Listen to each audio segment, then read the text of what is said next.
فتح اور ضمہ کا مخرج بنتا ہے۔ فتح کا مخرج کیا ہے؟ فتح کیسے نکلتی ہے؟ ہونٹوں کے کھلنے سے، اور ضمہ جو ہے وہ ہونٹوں کے گول ہونے سے، ٹھیک ہے؟ گول ہونے میں جھکاؤ نہیں آتا، آواز اٹھی ہی رہتی ہے۔ تو فتح اور ضمہ جو ہیں وہ سبب بنتی ہیں را کی تفخیم کا، اور کسرہ سبب بنتی ہے را کی ترقی کا۔ یہ پہلی بات ہے یاد رکھنے کی۔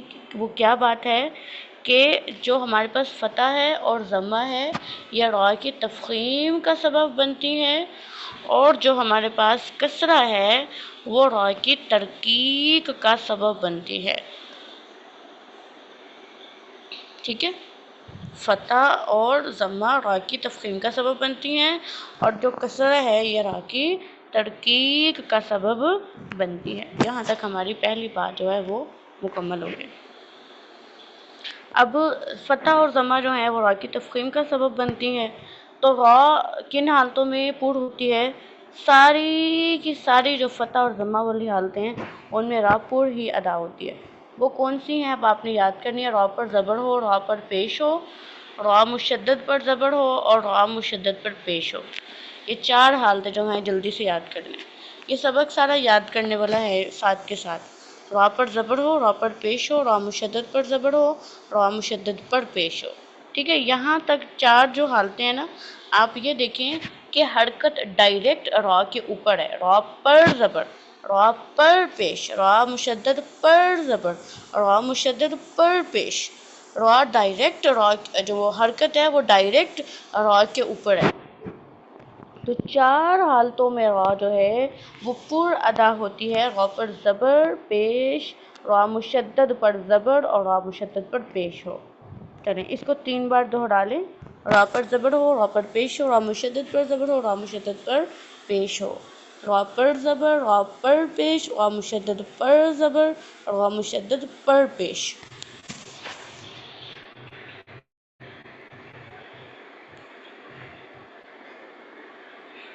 ٹھیک ہے، دہرا لیا ہوگا انشاءاللہ۔ یہ چار حالتیں جو ہیں وہ ہمیں یاد ہو گئی ہیں، اس میں کچھ بھی مشکل نہیں ہے۔ را پر زبر، را پر پیش، را مشدد پر زبر، را مشدد پر پیش۔ اس سے جو اگلی چار حالتیں ہیں ان میں کیا ہوگا؟ را پر زبر نہیں ہوگی، را خود ساکن ہوگا۔ اگلی چاروں حالتوں میں کیا ہوگا؟ را ساکن ہوگا۔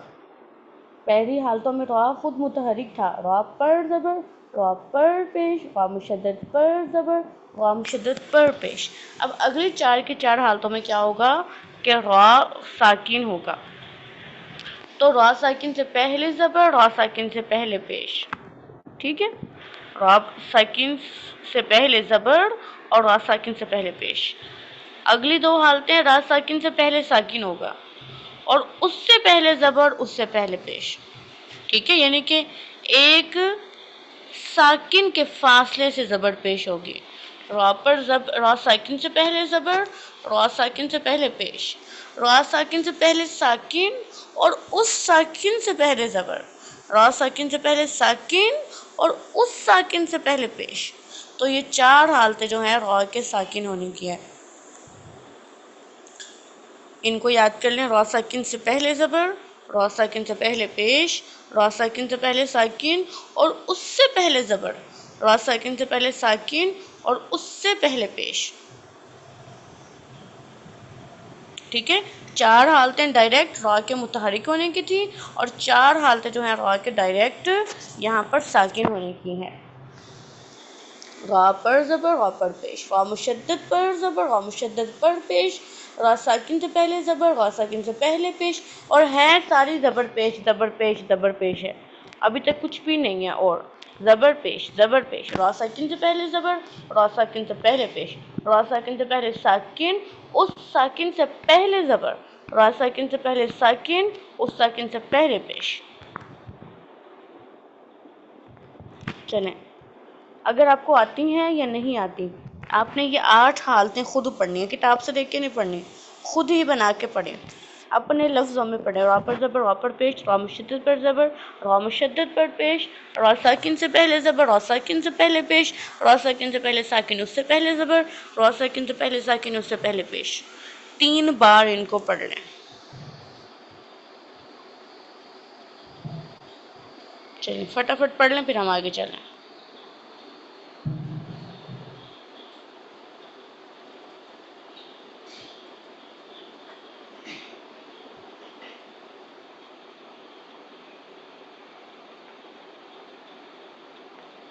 ٹھیک ہو گیا؟ اچھا، اب آپ نے یہ دیکھا ہوگا کہ نا جیسے بڑے جو ہیں بڑے چھوٹوں پر اثر ڈالتے ہیں، ٹھیک ہے، جو بڑے ہوتے ہیں اگر وہ چھوٹے بچوں کو ڈانٹیں تو بڑوں کا رعب جو ہے وہ چھوٹوں پر آتا ہے، ٹھیک ہے، لیکن اگر بڑے جو ہیں وہ اس طرح سے انفلوئنسنگ نہ ہو یا وہ اتنے مضبوط نہ ہوں تو وہ چھوٹوں پر رعب ڈالیں تو کوئی رعب نہیں آتا، چھوٹے ان کو جو ہیں وہ اپنا جو ہے نعوذ باللہ تعالیٰ رعب ڈالنے لگ جاتے ہیں، ٹھیک ہے، یعنی کہ رعب جو ہے، رعب یا اثر ڈالنے کے لیے جو شخص رعب ڈال رہا ہے یا اثر ڈال رہا ہے اس کو اس قدر مضبوط ہونا چاہیے، اس قدر سٹرونگ ہونا چاہیے ہے کہ وہ اپنا اثر جو ہے وہ چھوٹے پر ڈال سکے۔ چلیں یہ ایک بات میں نے آپ کو سمجھا دیا، اگر رعب ڈالنے والا مضبوط نہیں ہوتا تو پھر رعب نہیں آتا، بے شک رعب ڈالنا اس کا حق بھی ہو، اس کے پاس حق بھی ہو کہ وہ رعب ڈال سکتا ہو، لیکن اس کو ڈالنا نہیں آتا، وہ خود اتنا مضبوط نہیں ہے تو پھر اس کا رعب جو ہے اس کے اندر کوئی بھی نہیں آتا، یہ بات ہے، ٹھیک ہے۔ تو ابھی تک ہم نے 8 حالتیں پڑھی ہیں، ان کو ایک دفعہ سائڈ پہ لگا دیتے ہیں، ٹھیک ہے۔ اس کے بعد آتے ہیں اگلی حالتوں پہ، جو اگلی 3 حالتیں ہیں ان میں بھی را ساکن ہی ہوگی، را ساکن ہی ہوگی۔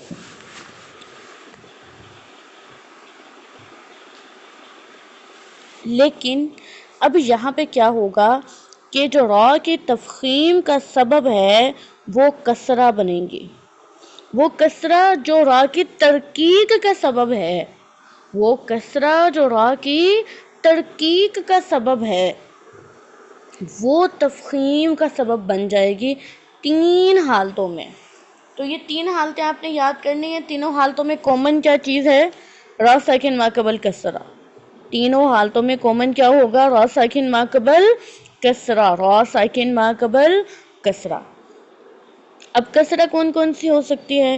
اگر را ساکن سے پہلے جو کسرہ ہے وہ عارضی ہو، ٹھیک ہے، تو را جو ہے اس میں ترقیق نہیں ہوگی، تفخیم ہو جائے گی۔ جیسے حکومت عارضی ہے نا، وہ بیچاری پوری حکومت تو نہیں کر سکتی، ٹھیک ہے، کسی کو عارضی طور پر اختیار ملے تو وہ اختیار تو نہیں ہوتا، تو اگر کسرہ عارضی ہو تو پھر وہ را کی ترقیق کا سبب نہیں بنتی، تفخیم کا سبب بن جاتی ہے۔ دوسری بات، اگر کسرہ منفصلہ ہو یعنی کہ فاصلے سے ہو، کسرہ اگر منفصلہ ہو، را ساکن ایک کلمہ میں ہے اور کسرہ پچھلے کلمہ میں ہو، منفصلہ کا مطلب ہے فاصلے سے ہو، پچھلے کلمہ میں ہو، جڑی ہوئی نہ ہو را کے ساتھ اسی کلمہ میں، فاصلے والی پچھلے کلمہ والی کسرہ ہو، جیسے رب ارحمہما میں را ساکن سے پہلے کسرہ ہے با کی، اور ربی کی کسرہ منفصلہ ہے، ٹھیک ہے، ربی کی جو کسرہ ہے پیچھے پچھلے کلمہ میں ہے تو وہ منفصلہ ہے، ٹھیک ہے۔ تو جیسے جیسے فاصلے ہوتے رہتے ہیں ویسے ویسے آپ کو پتہ ہے کہ اثر بھی کم ہوتا رہتا ہے، ٹھیک ہے۔ اگر آپ ماں باپ کے پاس ہیں تو آپ کا رعب، ان کا رعب آپ پر زیادہ ہوگا، جیسے آپ باہر چلے جائیں گے، دوسرے شہر میں چلے جائیں گے تھوڑا کم ہو جائے گا، تھوڑا سا اور دور چلے جائیں گے ہوتے ہوتے وہ اثر جو ہے اس طرح سے باقی نہیں رہتا، کم ہونے لگ جاتا ہے۔ تو کسرہ جو ترقیق کا سبب تھی، جب ہی اس کسرہ اور را میں فاصلہ آئے گا تو کیا ہوگی کہ وہ کسرہ ترقیق کی بجائے تفخیم کا سبب بن جائے گی۔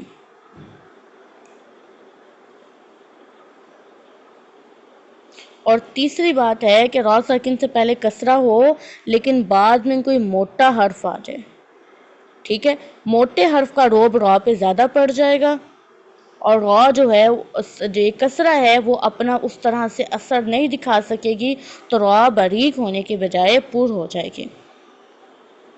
تو اسی بات کو ہم اب دوبارہ دہراتے ہیں، یہ بس اب ہم نے ایک بار دیکھا ہے، وہ کیا کہ اگر را ساکن سے پہلے کسرہ آ جائے تو 3 کسرہ ایسی ہیں جو را کی ترقیق کی بجائے را کی تفخیم کا سبب بنتی ہیں۔ ان میں سے پہلی کسرہ وہ ہے جو کسرہ عارضی ہو۔ اب کوسچن ہے کہ کسرہ عارضی کیا ہوتی ہے؟ کسرہ عارضی وہ کسرہ ہوتی ہے جو ہم حمزہ وصل پر ابتدا کے لیے لگا رہے ہوتے ہیں، ویسے کسرہ عارضی کے اور بھی معنی ہیں، لیکن یہاں پر قرآن پاک میں عموماً ایسے ہوتا ہے کہ ہم حمزہ وصل پر ابتدا کے لیے کسرہ لگاتے ہیں، اور وہ خود سے لگاتے ہیں صرف ابتدا کی خاطر، اور جب ہم وہاں پر ابتدا نہ کریں تو وہ کسرہ گر جاتی ہے۔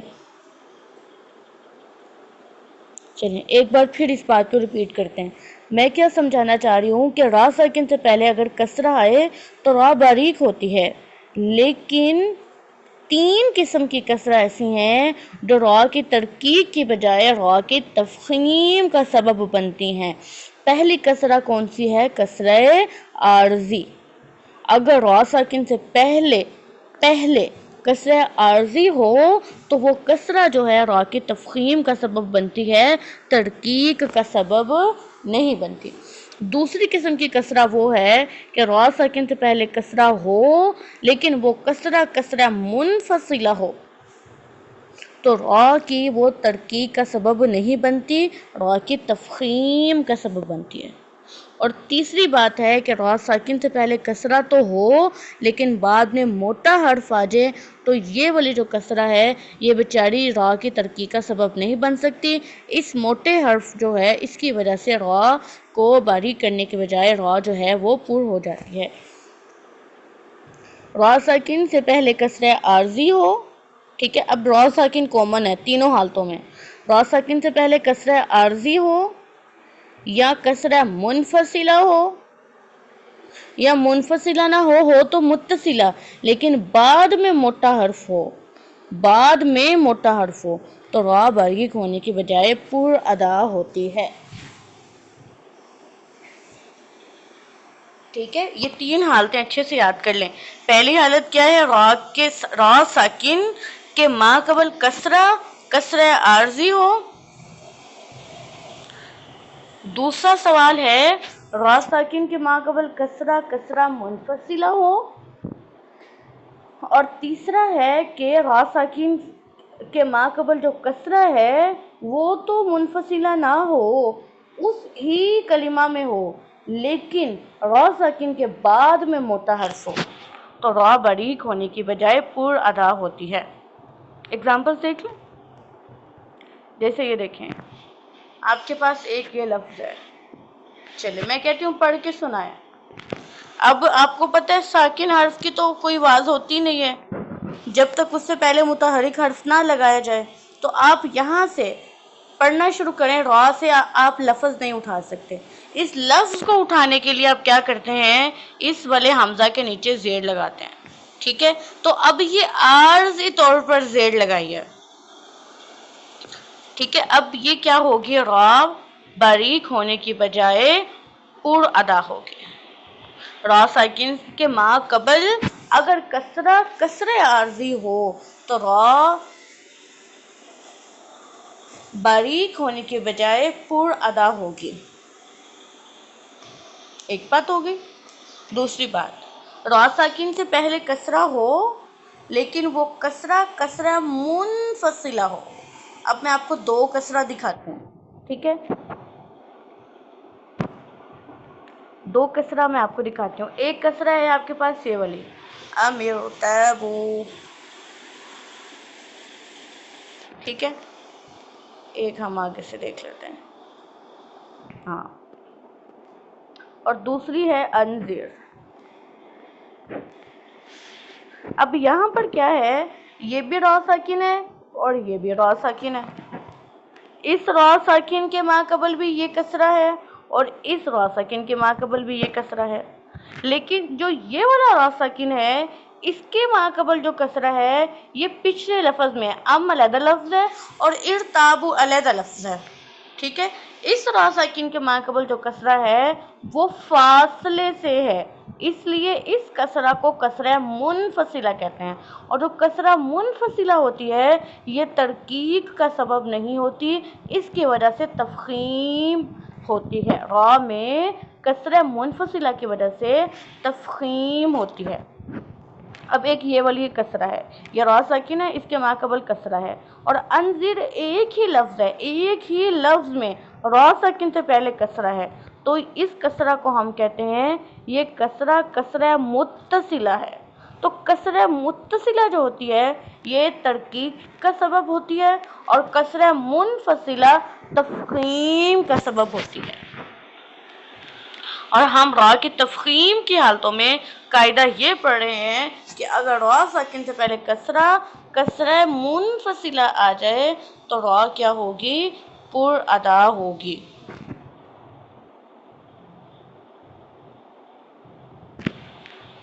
ٹھیک ہے، ابھی میں نے آپ کو یہ سمجھایا کہ اگر را ساکن سے پہلے کسرہ متصلہ ہو تو کیا ہوتی ہے؟ بتائیں، آپ بتائیں، شابش۔ کسرہ متصلہ کی وجہ سے تفخیم ہوتی ہے یا ترکیب؟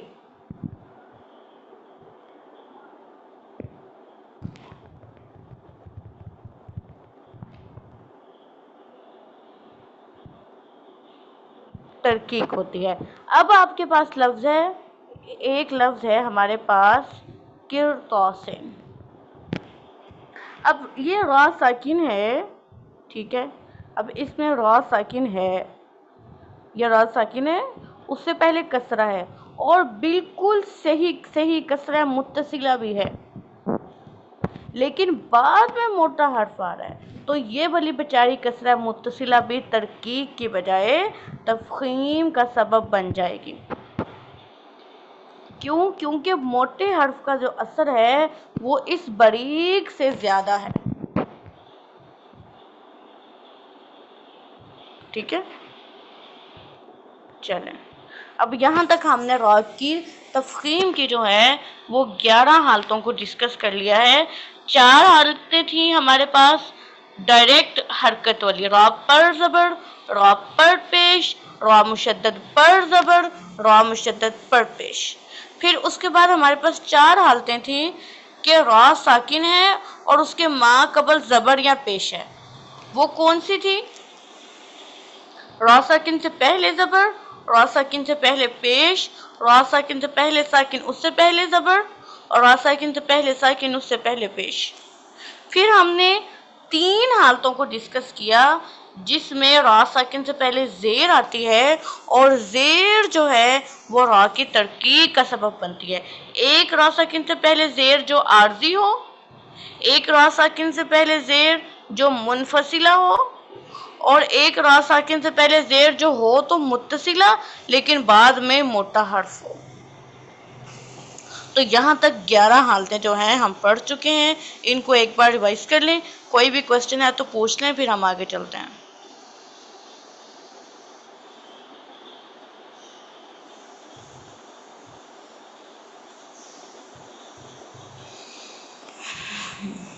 جس کو یاد ہو جائے وہ ڈن کرتا رہے، ہو گیا، 11 حالتیں کلیئر ہو گئی۔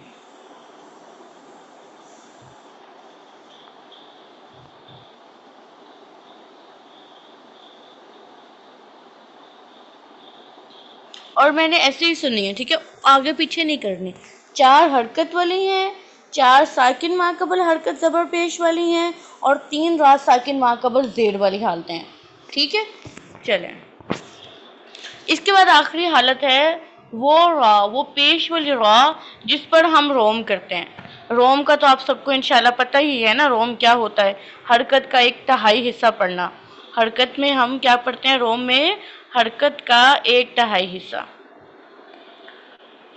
اب جب آپ نے حرکت ہی پڑھ لی، یعنی کہ پیش ہی پڑھ لی، را پر اگر آپ نے پیش پڑھ لی ہے، ٹھیک ہے،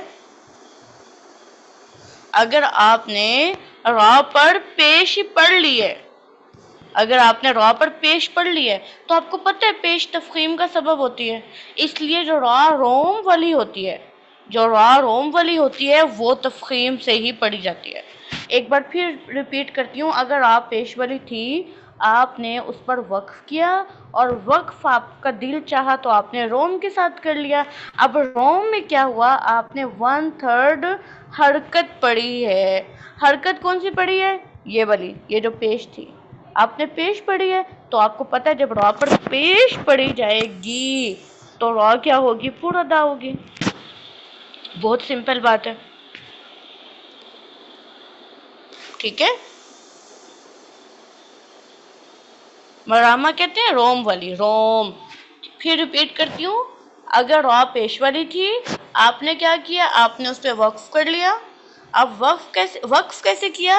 اسکان نہیں کیا، آپ نے کہا میں روم کرنا چاہ رہی ہوں، روم کے ساتھ آپ نے وقف کر لیا۔ اب روم میں کیا ہوتا ہے، آپ حرکت پڑھتے ہیں، 1/3 پڑھتے ہیں۔ جب آپ نے حرکت ہی پڑھ لی، جب پیش ہی پڑھ لی ہے، تو کیا ہوگی؟ را پوری ہی ہوگی۔ راما تو سیم ٹو سیم ویسے ہی ہے نا، را پر پیش ہو جو آپ نے حالت پڑھی تھی، دوسری حالت پڑھی تھی کہ را پر پیش ہو، تو راما جو ہے وہ پیش والی را ہی تو ہے، یہ اس کے انڈر ہی ہے ایک طرح سے، ٹھیک ہے؟ لیکن اس کو علیحدہ اس لیے بیان کیا جاتا ہے کہ پیش پوری نہیں ہے نا، کوئی یہ نہ سوچے کہ آدھی پیش پڑھے ہیں تو شاید را باریک ہو جائے گی، تو بے شک آدھی پیش ہے، یعنی کہ آدھی سے تھوڑی سی زیادہ، تھوڑی سی، لیکن پوری نہیں ہے، کم ہے، پیش کی ادائیگی پوری نہیں ہے، تو پھر بھی را جو ہے وہ پور ہی ادا ہوگی۔ کیوں؟ کیونکہ پیش ہے نا، پیش سے تو را ہوتی ہی پور ہے۔ کلیئر ہے؟ ہاں جی، اسکان کا مطلب را کو ساکن کرنا، ٹھیک ہے، ہم نے پڑھا تھا نا۔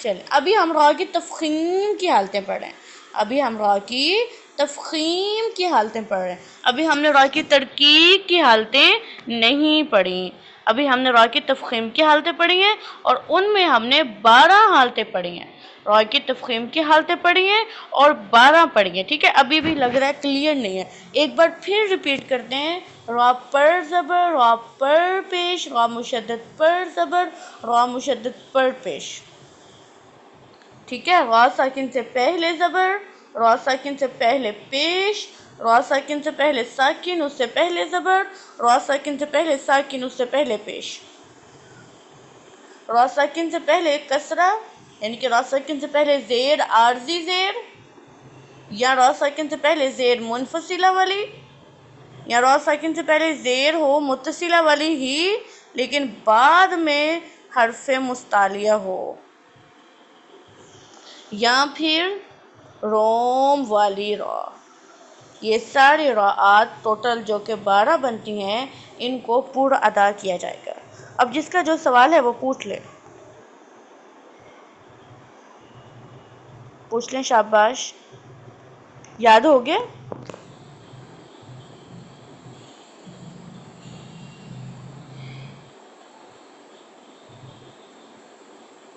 تین لوگوں کو باقی،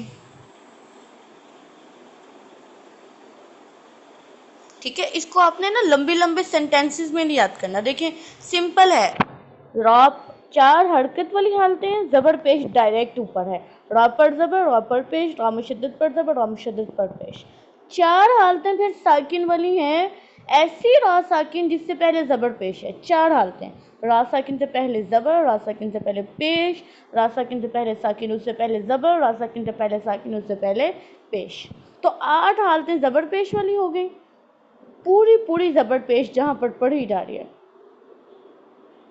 اس کے بعد کیا ہے، 3 جو حالتیں ہیں وہ والی حالتیں ہیں کہ جن میں زیر کی وجہ سے را باریک ہوگی، ٹھیک ہے؟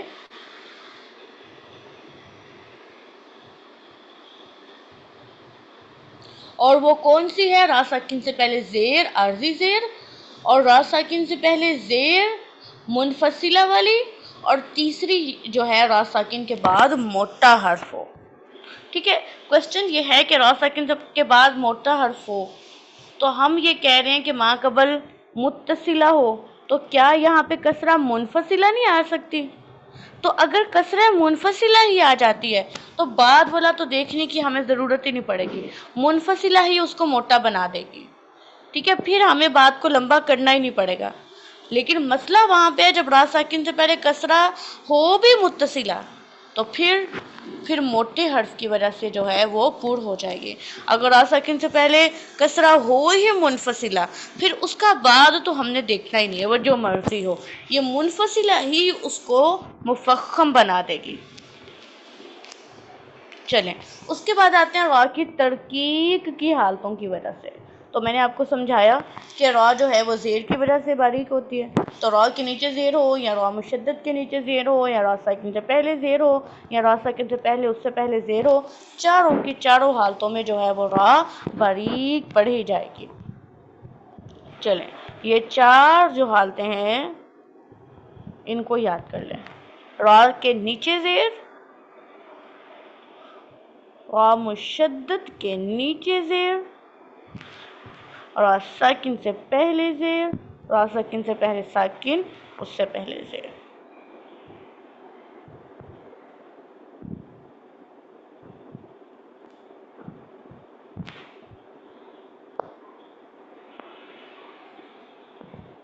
ٹھیک ہے، یہ 4 حالتیں تو آسان ہیں، ان میں کچھ بھی نہیں ہے۔ اس کے بعد 5ویں حالت ہے کہ را ساکن سے پہلے یا ساکن ہو تو را ہمیشہ باریک ہوگی۔ یہ بات میں نے آپ کو پہلے بھی ہا والے ٹاپک میں سمجھائی تھی۔ آپ کو اگر یاد ہو کہ جو یا ساکن ہوتی ہے اس کا حکم 2 زیر کے جتنا ہوتا ہے۔ ایک یا ساکن 2 زیر کے برابر ہوتی ہے۔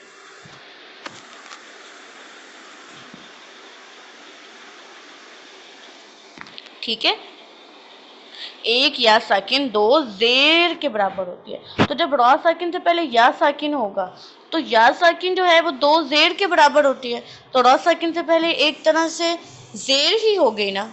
تو اس وجہ سے جو اگر را ساکن سے پہلے یا ساکن آ جائے تو را جو ہے وہ باریک ہی ادا ہوتی ہے۔ جیسے دیکھیں 2 مثالیں میں آپ کو سمجھاتی ہوں۔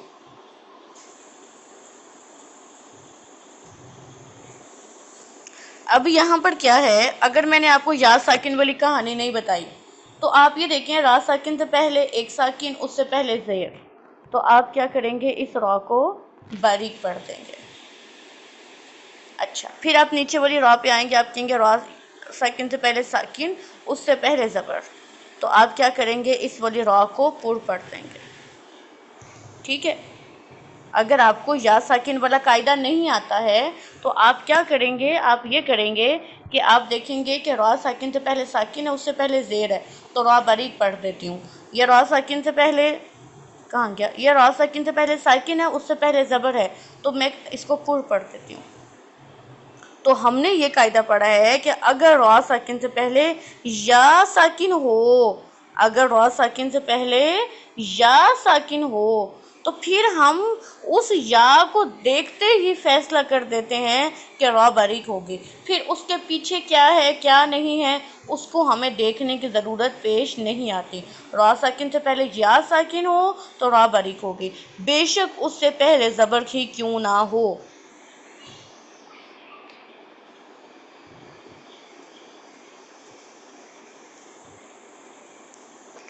ٹھیک ہے، چلیں ایک پھر میں ریپیٹ کر دیتی ہوں کہ را ساکن سے پہلے اگر یا ساکن آ جائے تو اس یا ساکن کو دیکھتے ہی ہم فیصلہ کر دیتے ہیں کہ را باریک ادا ہوگی۔ تو میں نے یہاں تک آپ کو را کے باریک ہونے کی 5 حالتیں پڑھا دی ہیں۔ کون کون سی، کہ را کے نیچے خود زیر ہو، را مشدد کے نیچے زیر ہو، را ساکن سے پہلے زیر ہو، را ساکن سے پہلے ساکن، اس سے پہلے زیر ہو، اور را ساکن سے پہلے یا ساکن ہو تو را جو ہے وہ باریک ادا ہوگی۔ اب اگر آپ نے را پر وقف کیا اور را جو ہے وہ زیر والی تھی اور وقف آپ نے روم کیا، اور روم میں ہم 1/3 پڑھتے ہیں، تو جب آپ نے زیر ہی پڑھ لی، روم میں جب زیر ہی پڑھ لی تو جب زیر پڑھی جاتی ہے تو را باریک ہوتی ہے، تو روم والی را بھی باریک ہوگی۔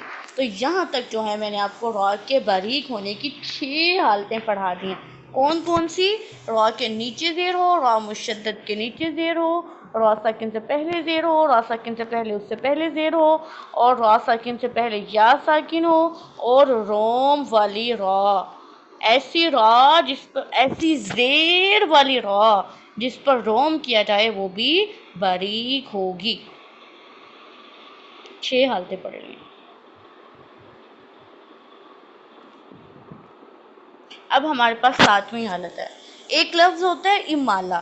امالہ بڑا آسان ہے سمجھنا، جیسے ہم اردو میں ہم پڑھتے ہیں عربک میں الف با، اور اردو میں کہتے ہیں الف بے، تا اردو میں کہتے ہیں تے، سا، سے۔ تو یہ جو ہم الف کی آواز کو بڑی یا بناتے ہیں، الف کی آواز کو بڑی والی یا کی طرف جھکاتے ہیں، یہ اس جھکانے کو کہتے ہیں امالہ۔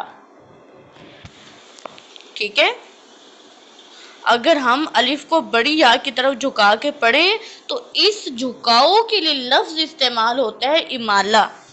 اگر سیدھے الف کی آواز کو ہم بڑی یا کی طرف جھکا کر پڑھیں تو اس جھکاؤ کو کہتے ہیں امالہ۔ اور یہ انتہائی اہم قاعدہ ہے کہ امالے کی وجہ سے کوئی بھی موٹا حرف باریک ہو جاتا ہے۔ امالے کی وجہ سے کوئی بھی موٹا حرف باریک ہو جاتا ہے۔ تو اگر کسی را پر امالہ ہوگا تو وہ را جو ہے وہ باریک ہو جائے گی۔ اس کی روایتی حفظ میں تو ایک ہی مثال ہے مجریہا، ٹھیک ہے۔ باقی روایتوں میں تو اس قاعدے کی بہت مثالیں ہیں کہ اگر امالہ آئے گا تو را کوئی بھی کسی بھی حرف پہ امالہ ہو تو وہ جو حرف ہے وہ باریک ہو جاتا ہے۔ امالہ ترکیب کی طرف لے جاتا ہے، تفخیم کی طرف نہیں رکھتا۔ جھکاؤ ہے نا، آپ خود بھی دیکھیں، آج میں نے صبح تو نہیں، کلاس کے سٹارٹ میں آتے یہ بات سمجھائی تھی کہ زیر باریک ہونے کا سبب کیوں بنتی ہے؟ کیونکہ زیر میں جھکاؤ ہے۔ صفت استفعال میں کیا تھا؟ صفت استفعال میں بھی یہ تھا کہ زبان نیچے رہتی ہے، اور استعلاء میں اٹھاؤ تھا، زبان اٹھتی تھی تو موٹا ہو جاتا تھا۔ تو امالے میں بھی یہی ہے، زیر میں بھی یہی ہے۔ تو امالے میں جھکاؤ ہوتا ہے، اور جھکاؤ جو ہے وہ ترقیق کا سبب ہوتا ہے۔ تو یہاں تک 7 ہم نے حالتیں ترقیق کی پڑھ لی ہیں۔ را کے نیچے زیر، را مشدد کے نیچے زیر، را ساکن سے پہلے زیر، را ساکن سے پہلے اس سے پہلے زیر، را ساکن سے پہلے یا ساکن، روم والی را اور امالے والی را، یہ ساری راءات جو ہیں وہ باریک ادا ہوں گی۔ اس کے بعد کچھ ایسی راءات ہیں جن میں 2 طریقے ہیں پڑھنے کے، یہ بھی ادائیگی کا معجزہ ہے، ٹھیک ہے۔ کچھ ایسی راءات ہیں جن میں 2 طریقے ہیں، آپ چاہیں تو اس را کو موٹا پڑھ لیں تفخیم کے ساتھ، آپ چاہیں تو آپ اس را کو ترقیق کے ساتھ پڑھ لیں۔ اب وہ کون سی راءات ہیں؟ وہ جون سی بھی ہیں، ان کو ایک طرف کریں۔ سمجھنے کی بات یہ سمجھیں کہ جتنی بھی راءات ہیں جن کو پڑھنے کے 2 طریقے ہیں، ان میں صرف ایک را ہے کلو فرقن کی را ہے، جس میں وقفاً اور وصلاً دونوں حالتوں میں 2 طریقے ہیں، اور باقی جتنی بھی راءات ہیں جن میں ہم 2 طریقوں سے پڑھ سکتے ہیں، چاہیں تو تفخیم پڑھیں چاہیں تو ترقیق پڑھیں، ان میں ہم صرف اور صرف وقف میں 2 طریقے پڑھ سکتے ہیں۔ اگر وقف نہیں کیا، وصل کیا، تو ایک ہی طریقہ ہوگا۔ وہ کون سا ہوگا؟ وہ جو آپ نے حالتیں پڑھی ہیں، زبر ہوگی تو تفخیم ہوگی، زیر ہوگی تو ترقیق ہوگی، یا جو بھی اس کی حالت بن رہی ہوئی، اس حالت کے مطابق ایک ہی طریقہ ہوگا۔ اب میں نے آپ کو ایک اہم بات بتائی ہے، کیا بات بتائی ہے؟ کہ جو راءات جن میں 2 طریقے ہیں، آپ چاہیں تو تفخیم پڑھیں، آپ چاہیں تو ترقیق پڑھیں، ان سب راءات میں سے صرف کلو فرقن ایسی را ہے، کلو فرقن کے را ساکنہ ایسی را ہے جس میں وقفاً بھی 2 وجہ ہیں، پھر وقف کر لیں یا آپ فرقن ملا کر پڑھ لیں، تو دونوں شکلوں میں آپ تفخیم بھی پڑھ سکتے ہیں اور ترقیق بھی۔ اور باقی جتنے بھی راءات ہیں ان میں صرف وقفاً آپ 2 طریقے پڑھ سکتے ہیں، جو مرضی کریں، لیکن وصل میں جو ہے اس کی ریزن نہیں ہے، اس میں صرف ایک ہی وجہ ہوگی۔ وصل میں جو ہے وہ ایک ہی طریقہ ہوگا، اور وہ ایک طریقہ کون سا ہوگا؟ جو یہ سارا آپ نے پڑھا ہے کہ یہ ہوگا تو اس کے مطابق ایک طریقہ ہوگا۔ اب وہ کون سی راءات ہیں؟ یہ کلو فرقن تو وقفاً وصلاً والی ہے، باقی ساری وقفاً والی ہیں۔ اس کو اگر یاد کرنا ہو تو میں نے اس کو ایسے یاد کیا ہے کہ یہ عصری والے لفظ ہیں، 3، اذا یسر فاسر اور ان اسر، یہ تو سیم ہے نا، اور مصر ملک کا نام ہے، تو یہ 4 تو ایسے یاد ہو جاتے ہیں، اذا یسر فاسر ان اسر اور مصر، یہ 4 تو ایسے ہی ہیں۔